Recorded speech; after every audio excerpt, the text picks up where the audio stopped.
ವಿಷ್ಣು ಮಾಯೇ ನಮೋ ನಮಃ. ನಾನು ನಿಮ್ಮ ಬ್ರಹ್ಮಶ್ರೀ ಸಾಯಿ ಕೃಷ್ಣನ್ ಮಾಡುವ ನಮಸ್ಕಾರಗಳು. ನೋಡಿ ವೀಕ್ಷಕರೇ, ಇಂದಿನ ಸಂಚಿಕೆ ಬಹಳ ವಿಶೇಷದಾಯಕವಾಗಿರ್ತಕ್ಕಂಥ ಸಂಚಿಕೆಯಾಗಿದೆ. ಯಾಕಂದ್ರೆ ನೋಡಿ, ಜ್ಯೇಷ್ಠ ನಾಮ ನಕ್ಷತ್ರದಲ್ಲಿ ಜನಿಸಿದವರ ಅವರ ವೈಯಕ್ತಿಕವಾದ ಬದುಕು, ಅವರ ಜೀವನ ಶೈಲಿ ಹೇಗೆಲ್ಲ ಇರ್ತಕ್ಕಂಥದ್ರ ಬಗ್ಗೆ ತಿಳಿಸ್ಕೊಡ್ತಾ ಇದ್ದೀನಿ. ನೋಡಿ, ಈ ನಕ್ಷತ್ರದವರು ಯಾರೆಲ್ಲವೂ ಜನಿಸಿದ್ದಾರೆ, ದಯವಿಟ್ಟು ಈ ನಕ್ಷತ್ರದವರು ಜನಿಸಿದವರಂತೂ ಈ ಒಂದು ಸಂಚಿಕೆಯನ್ನು ಮಿಸ್ ಮಾಡದೆ ನೋಡ್ಕೊಳ್ಳಿ. ಯಾಕಂತ ಹೇಳಿದ್ರೆ ಬಹಳ ಅದೃಷ್ಟವಂತರು. ಯಾಕಂದ್ರೆ ಅದರಲ್ಲೂ ಕೂಡ ಹೆಣ್ಣು ಮಕ್ಕಳಾದ್ರಂತೂ ಬಹಳ ಅದೃಷ್ಟವಂತರನ್ನಂತ ಹೇಳ್ಬೋದು. ಯಾಕಂದ್ರೆ ಜ್ಯೇಷ್ಠ ನಕ್ಷತ್ರಕ್ಕೆ ಬಹಳ ದೋಷ ಬರ್ತದೆ.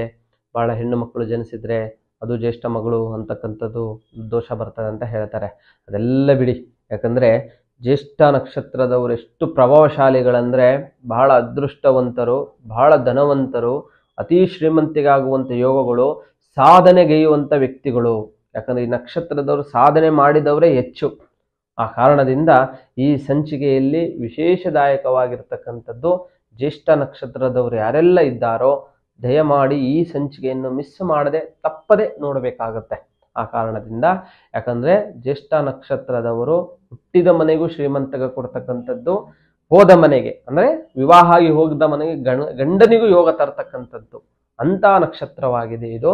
ವಿಶೇಷದಾಯಕವಾಗಿ ನೋಡಿ, ಈ ನಕ್ಷತ್ರದಲ್ಲಿ ಜನಿಸಿದವರು ವಿಶೇಷವಾಗಿ ಆಕಾಶ ಕಾಯದಲ್ಲಿ ಏನು ಕಾಣುತ್ತೆ, ಒಂದು ಕೊಡೆ ರೀತಿಯ ಆಕಾರದಲ್ಲಿ ಕಾಣತಕ್ಕಂಥ ನಕ್ಷತ್ರವಾಗಿದೆ. ಈ ನಕ್ಷತ್ರ ದೇವತೆ ಬಂದು ಇಂದ್ರನಾಗಿದ್ದಾನೆ.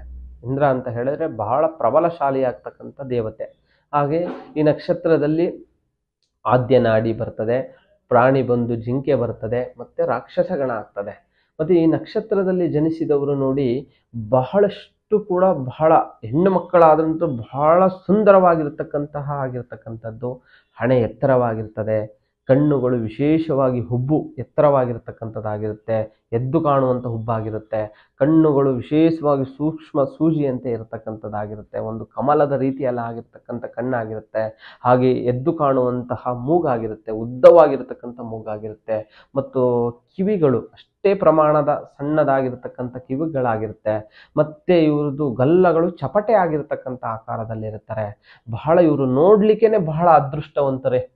ಯಾಕಂದ್ರೆ ಹೆಣ್ಣು ಮಕ್ಕಳಾದ್ರಂತೂ ಬಹಳ ಅದೃಷ್ಟ ಅಂತಾನೆ ನಾವು ಹೇಳ್ಬೋದು, ಅಂತ ಆಕಾರದಲ್ಲಿರ್ತಕ್ಕಂಥದ್ದು. ಹಾಗೆ ಗಂಡು ಮಕ್ಕಳು ಬಹಳ ಲಕ್ಷಣ ಸ್ವಭಾವದವರಾಗಿರ್ತಾರೆ, ಗುಣಲಕ್ಷಣದವರಾಗಿರ್ತಾರೆ. ನೋಡಿ, ಇವರಲ್ಲಿ ನೋಡಿ ವಿಶೇಷ ನಕ್ಷತ್ರದಲ್ಲಿ ಜನಿಸಿದವರು ಬಹಳ ಬುದ್ಧಿವಂತರೇ. ಇವರು ಬಹಳ ಟ್ಯಾಲೆಂಟ್ ಅಂತ ನಾವು ಹೇಳ್ಬೋದು. ಯಾಕಂದ್ರೆ ಇವರಲ್ಲಿ ಇಂತಹ ವಿಷಯ ಅಂತ ಗೊತ್ತಿರೋದಂತ ಇರಲಿಲ್ಲ, ಒಳ್ಳೆಗೇನೆ ಎಲ್ಲ ಇಟ್ಕೊಂಡಿರ್ತಾರೆ ಇವರು. ಯಾಕಂದ್ರೆ ಮನಸ್ಥಿತಿಯಲ್ಲಿ, ಬುದ್ಧಿಸ್ಥಿತಿಯಲ್ಲಿ, ಜ್ಞಾನ ಸ್ಥಿತಿಯಲ್ಲೇ ಇಟ್ಕೊಂಡಿರ್ತಾರೆ. ಯಾವ ಸಮಯ ಬೇಕು ಆ ಸಮಯಕ್ಕೆ ಅಸ್ತ್ರಗಳನ್ನ ಬಳಸ್ತಾರೆ ಇವರು. ಆ ತರ ಮನಸ್ಥಿತಿದವರಾಗಿರ್ತಕ್ಕಂಥ ಗುಣಗಳನ್ನ ನಾವು ನೋಡ್ಬೋದು. ಯಾಕಂದ್ರೆ ಬಹಳ ಅತ್ಯಂತಹ ಬುದ್ಧಿವಂತಿಕೆ, ಅತ್ಯಂತ ಜ್ಞಾನ. ಯಾಕಂದ್ರೆ ಈ ನಕ್ಷತ್ರದಲ್ಲಿ ಜನಿಸಿದವರು ಅತಿಯಾದ ನಾವು ನೋಡ್ಬೋದು ವಿಜ್ಞಾನಿಗಳನ್ನ ಕಾಣಬಹುದು. ಸ್ಪೆಷಲಿಸ್ಟ್ ಅಂತ ಹೇಳಿದ್ರೆ ಯಾವ ತರ ವಿಜ್ಞಾನಿಗಳು ಶೋಧನೆ ಮಾಡ್ತಕ್ಕಂಥವ್ರು, ಈ ಕೆಲವೊಂದು ಕಮಾಂಡರ್ಗಳಾಗಿರ್ಬೋದು, ಆರ್ಮಿಗಳಾಗಿರ್ಬೋದು, ಪೈಲಟ್ಗಳನ್ನು ಓಡಿಸುವಂತ ವ್ಯಕ್ತಿಗಳಾಗಿದ್ದಾರೆ ಜ್ಯೇಷ್ಠ ನಕ್ಷತ್ರದವರು. ಅಷ್ಟೇ ಧೈರ್ಯವಂತರು, ಬುದ್ಧಿವಂತರು, ಚಾಣಕ್ಷತನದವರು, ಎಂತಹ ಕೆಲಸ ಬೇಕಾದರೂ ದೃಢವಾಗಿ ನಿಲ್ಲುವವರು. ಅಂತರ ಮುಂದೆ ಏನ್ ಕಷ್ಟ ಬಂದ್ರು ಏನ್ರಿ, ಆ ತರ ಅವರು ರೆಡಿಯಾಗಿ ನಿಂತ್ಕೊಂಡ್ಬಿಡ್ತಾರೆ. ಅಂತ ವ್ಯಕ್ತಿಗಳು ಆ ಥರದಲ್ಲಿ ಇರ್ತಕ್ಕಂಥ ಮನಸ್ಥಿತಿದವರಾಗಿರ್ತಾರೆ. ಆ ಕಾರಣದಿಂದ ವಿಶೇಷದಾಯಕವಾಗಿ ಬಹಳಷ್ಟು ಹಣಕಾಸಿನಲ್ಲಿ ನೋಡಿ ಮಾಡಿ ಖರ್ಚು ಮಾಡೋರಾಗಿರ್ತಾರೆ. ಯಾಕಂತ ಹೇಳಿದ್ರೆ ಸಡನ್ನಾಗಿ ₹1 ಖರ್ಚು ಮಾಡೋದಿಲ್ಲ ಇವರು. ₹1 ಖರ್ಚು ಮಾಡಬೇಕಂದ್ರೆ ಅತಿಯಾಗಿ ನೋಡಿ ಗಮನವಿಟ್ಟು ಮಾಡಬೇಕಾ ಇಲ್ವಾ ಅಂತ ಹೇಳಿ ಆ ಥರ ಖರ್ಚು ಮಾಡ್ತಕ್ಕಂಥ ಮನೋಲ್ಲ ವಿಷಯ. ಮತ್ತು ತುಂಬ ಟ್ಯಾಲೆಂಟ್ ಆಗಿರ್ತಾರೆ, ತುಂಬ ವಿಷಯದಲ್ಲಿ ನಾಯಕತ್ವಗಳನ್ನು ವಹಿಸ್ಕೊಳ್ತಾರೆ. ಯಾಕಂದ್ರೆ ನೀವು ನಾಯಕತ್ವ ಅಂತ ಹೇಳಿದ್ರೆ ಈ ರಾಜಕೀಯ, ಸಂಘ ಸಂಸ್ಥೆ, ಕಲಾ ವಿಭಾಗ, ಯಾಕಂದ್ರೆ ಈ ನಾಟ್ಯ ಆಗಿರ್ಬೋದು, ಕಲಾಕ್ಷೇತ್ರಗಳಾಗಿರ್ಬೋದು, ಸಂಗೀತ ಆಗಿರ್ಬೋದು, ಸಾಹಿತ್ಯ ಆಗಿರ್ಬೋದು, ಈ ಎಲ್ಲ ರಂಗದಲ್ಲೂ ಕೂಡ ಬಹಳ ಅತಿಯಾಗಿ ಮುಂದಾಳತ್ವ ವಹಿಸ್ತಕ್ಕಂಥ ಇವ್ರದೇ ಆಗಿರ್ತಕ್ಕಂಥದ್ದಾಗಿರುತ್ತೆ. ಮತ್ತೆ ವಿಶೇಷದಾಯಕವಾಗಿ ಮನೆಯಲ್ಲಿ ಏನೇ ವಿಶೇಷವಾಗಿರ್ತಕ್ಕಂಥ ಕೆಲಸಕಾರರು ಅಂದ್ರೆ ಬಹಳ ಮುಂದಾಗಿರ್ತಾರೆ. ಮತ್ತೆ ಮನೆಯಲ್ಲಿ ಅಂತ ಏನೇ ಬಂದರೂ ಕೂಡ ತಾವೇ ನಿಂತು ಕೆಲಸಗಳನ್ನ ಮುಂದಾಳತ್ವ ವಹಿಸಿ ಮಾಡ್ತಕ್ಕಂಥದ್ದಿರುತ್ತೆ. ಮತ್ತೆ ಈ ನಕ್ಷತ್ರದವರಿಗೆ ಅಷ್ಟೇ ಕಷ್ಟ ಬರುತ್ತೆ, ಹಾಗೆ ಅಷ್ಟೇ ನಷ್ಟ ಭಯನೂ ಆಗುತ್ತೆ. ಹಾಗೆ ಎದುರುಗಡೆ ನಿಂತುಕೊಂಡ ಲಾಭಾಂಶಗಳನ್ನು ಗಳಿಸ್ತಕ್ಕಂಥ ವ್ಯಕ್ತಿಗಳಾಗಿದ್ದಾರೆ. ಹಾಗೆ ಇವ್ರಿಗೆ ಏನಾಗುತ್ತೆ, ಅವಾಗ ಯಾರನ್ನು ಹತ್ತಿರ ಇಟ್ಕೊಳ್ಳೋದಿಲ್ಲ ರೀ, ಫ್ರೆಂಡ್ಸ್ಗಳನ್ನು ಕೂಡ ದೂರ ಇಡ್ತಾರೆ ಇವರು. ಯಾಕಂದ್ರೆ ಇವರು ಜ್ಞಾನ, ಸಂಪಾದನೆ, ತಿಳುವಳಿಕೆ, ಅದರ ಮೇಲೆ ಮಾತ್ರ ಮೋಹ ಇವರಿಗೆ. ಅರ್ಥ ಮಾಡ್ಕೊಳ್ಳಿ. ಅದರಲ್ಲೂ ಗಂಡು ಮಕ್ಕಳ ಹತ್ರ ಆಯ್ತಂದ್ರೆ ಸ್ತ್ರೀ ಆಕರ್ಷಣೆ ಉಳ್ಳದಂತ ಆಗಿರ್ತಾರೆ. ಗಂಡು ಮಕ್ಕಳಲ್ಲಿ ಬಹಳ ಚತುರರು, ಯಾರ ಕೈಲೂ ಸಿಗೋದಿಲ್ಲ, ಒಂಥರ ಮರ್ಕುರಿ ತರ ಇವರು, ಆ ಅಂತಹ ಮನಸ್ಥಿತಿಗಳಾಗಿರ್ತಕ್ಕಂಥದ್ದಾಗಿರುತ್ತೆ. ಹಾಗೆ ನೋಡಿ, ಬಹಳಷ್ಟು ಈ ನಕ್ಷತ್ರದವರು ಚಂದ್ರನಿಂದ ಆಗಿರತಕ್ಕಂತಹ ನೀಚ ಸ್ಥಾನದಿಂದ ಏನಾಗುತ್ತೆ, ಚಂದ್ರನ ನೀಚ ಸ್ಥಾನದಿಂದ ಬಹಳಷ್ಟು ಪರಿಣಾಮಗಳನ್ನು ಕಾಣತಕ್ಕಂಥದ್ದಾಗಿರುತ್ತೆ. ಯಾಕಂದ್ರೆ ನಾವು ಗ್ರಹ ಮೈತ್ರಿಕೂಟದಲ್ಲಿ ನೋಡಿದಾಗ ಚಂದ್ರನ ಗ್ರಹಗತಿ ಅಷ್ಟು ನೀಚ ಸ್ಥಾನದಲ್ಲಿರೋದ್ರಿಂದ ಸ್ವಲ್ಪ ಎಫೆಕ್ಟಿವ್ನೆಸ್ ಆಗುತ್ತೆ. ಮತ್ತು ನೇರವಾಗಿ ತಾಯಿಗೆ ವಿರೋಧಿಗಳಾಗಿರ್ತಾರೆ. ಯಾಕಂದ್ರೆ ಚಂದ್ರ ಅಂದರೆ ತಾಯಿ ಕಾರಕ, ತಾಯಿಗೆ ವಿರೋಧಗಳಾಗಿರ್ತಕ್ಕಂಥದ್ದಾಗಿರುತ್ತೆ ಈ ನಕ್ಷತ್ರದವರು. ಮತ್ತು ಈ ನಕ್ಷತ್ರದವರಲ್ಲಿ ಯಾವುದೇ ಮುಚ್ಚುಮರೆ ಮಾಡೋದಿಲ್ಲ. ಯಾಕಂದರೆ ಯಾವುದನ್ನು ಮುಚ್ಚುಮರೆ ಮಾಡೋದಿಲ್ಲ. ಎಲ್ಲ ವಿಷಯಗಳನ್ನು ಓಪನ್ ಅಪ್ ಆಗಿ ಮಾತಾಡ್ತಕ್ಕಂಥದ್ದು, ಓಪನ್ ಅಪ್ ಆಗಿ ಶೇರ್ ಆಗಿ ಮಾತಾಡ್ತಕ್ಕಂಥದ್ದು, ಎಲ್ಲರ ಹತ್ರ ಶೇರ್ ಮಾಡ್ಕೊಳ್ತಕ್ಕಂಥದ್ದಾಗಿರ್ತದೆ.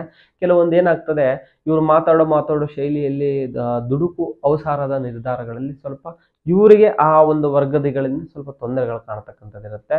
ಮತ್ತು ಈ ನಕ್ಷತ್ರದವರೆಗೂ ಸುದೀರ್ಘ ಆಯುಷ್ ಉಳ್ಳವರು. ಯಾಕಂತ ಹೇಳಿದ್ರೆ ದೀರ್ಘ ಆಯುಷ್ ಉಳ್ಳವರು, ತುಂಬ ಸಾತ್ವಿಕರು, ಮೇಧಾವಿಗಳು, ಮತ್ತೆ ಸತ್ಯವಂತರು, ಯಾವುದೇ ಕಾರಣಕ್ಕೂ ಸುಳ್ಳು ಹೇಳೋದಿಲ್ಲ. ಸುಳ್ಳು ಹೇಳಿದ್ರೆ ಬಹಳ ಕೋಪ ಬರತಕ್ಕಂಥದ್ದೇ. ಮತ್ತು ಜ್ಯೇಷ್ಠ ನಕ್ಷತ್ರವು ದೊಡ್ಡ ದೊಡ್ಡ ರಾಜಕಾರಣಿಗಳಾಗ್ತಕ್ಕಂಥ ಚಾನ್ಸಸ್ಗಳಿರುತ್ತೆ. ಮತ್ತು ಹೆಚ್ಚು ಮನೆತನದ ಜವಾಬ್ದಾರಿಗಳನ್ನು ಹೊತ್ಕೊಳ್ತಕ್ಕಂಥ ವ್ಯಕ್ತಿಗಳಾಗಿರ್ತಕ್ಕಂಥದ್ದಾಗಿರುತ್ತೆ. ಮತ್ತು ಹಾಗೆ ಈ ನಕ್ಷತ್ರದವರಿಗೆ ನೀಚನಾಗಿರ್ತಕ್ಕಂಥ ಚಂದ್ರದಿಂದ ಅನಾರೋಗ್ಯದಲ್ಲಿ, ಹಣಕಾಸಿನಲ್ಲಿ ಮತ್ತು ವ್ಯಾಪಾರದಲ್ಲಿ ಸ್ವಲ್ಪ ತೊಂದರೆಗಳು ಕಾಣ್ತಕ್ಕಂಥದ್ದಾಗುತ್ತೆ. ಮತ್ತು ಪ್ರತಿ ಮಂಗಳವಾರದಂದು ಇವರು ಏನು ಮಾಡಬೇಕಂತ ಹೇಳಿದ್ರೆ, ಸಣ್ಣದಾಗಿ, ಯಾಕಂದರೆ ಸಹದೇವಿ ಗಿಡ ಒಂದು ಬೇರನ್ನು ತೆಗೆದುಕೊಂಡು ಬಂದು ಅದನ್ನು ಗೋರಂಜನದಲ್ಲಿ ಅದ್ದಿ ತೀಡಿ ಅದನ್ನು ತಿಲಕವನ್ನು ಹಣೆಗೆ ಇಟ್ಕೊಳ್ಳೋದ್ರಿಂದ ಬಹಳ ವೃದ್ಧಿ ಅಂತಕ್ಕಂಥದ್ದಾಗುತ್ತೆ. ಈ ಸಣ್ಣ ಪರಿಹಾರ ಮಾಡ್ಕೊಳ್ಳೋದು ಬಹಳಷ್ಟು ಅದೃಷ್ಟ ಅಂತಲೇ ಅವರಿಗೆ ಪಾಲಾಗ್ತಕ್ಕಂಥದ್ದಿದೆ, ಬಹಳಷ್ಟು ವೃದ್ಧಿದಾಯಕವಾದಂಥದ್ದು. ಹಾಗೆ ನಿಮಗೆ ಯಾವುದೇ ಕಠಿಣ ನಿಗಡು ಗುಪ್ತ ಸಮಸ್ಯೆಗಳು ಬಂದರೂ ಕೂಡ ನಮ್ಮ ಭಗವತಿ ಭದ್ರಕಾಳಿ ಅಥರ್ವಣ ವೇದಕ್ಕೆ ಸಂಬಂಧಪಟ್ಟಂಥ ಪರಿಹಾರ ಮಾಡ್ಕೊಳ್ಳಿ, ಚಿಂತಿಸಬೇಡಿ. ನಮಸ್ಕಾರ. ಪ್ರತ್ಯಂಗಿರ ಹೋಮ ಭಗವತಿ ತಾಯಿಯ ಸೇವೆಗಾಗಿ ಯಾವುದೇ ರೀತಿಯ ಕಠಿಣ ಸಮಸ್ಯೆಗಳಿಗೆ ಸೂಕ್ತ ಪರಿಹಾರಕ್ಕೆ ಗುರೂಜಿಯವರನ್ನ ನೇರವಾಗಿ ಭೇಟಿ ಮಾಡಲು ಈ ಕೆಳಕಂಡ ವಿಳಾಸದಲ್ಲಿ ಸಂಪರ್ಕಿಸಬಹುದು. ಹಾಗೆ ಪ್ರತಿ ತಿಂಗಳ ಹುಣ್ಣಿಮೆಯಂದು ಮೈಸೂರಿನಲ್ಲಿ ಗುರೂಜಿಯವರಿಂದ 2 ದಿನಗಳ ವಿಶೇಷವಾದ ಪೂಜಾ ಕೈಂಕರ್ಯಗಳು ನಡೆಯುತ್ತವೆ. ಈ ಪೂಜೆಯಲ್ಲಿ ಪಾಲ್ಗೊಂಡು ತಮ್ಮ ಸಮಸ್ಯೆಗಳನ್ನು ಪರಿಹರಿಸಿಕೊಳ್ಳಿ. ಈ ಕೆಳಕಂಡ ಮೊಬೈಲ್ ಸಂಖ್ಯೆಗೆ ಸಂಪರ್ಕಿಸಿ.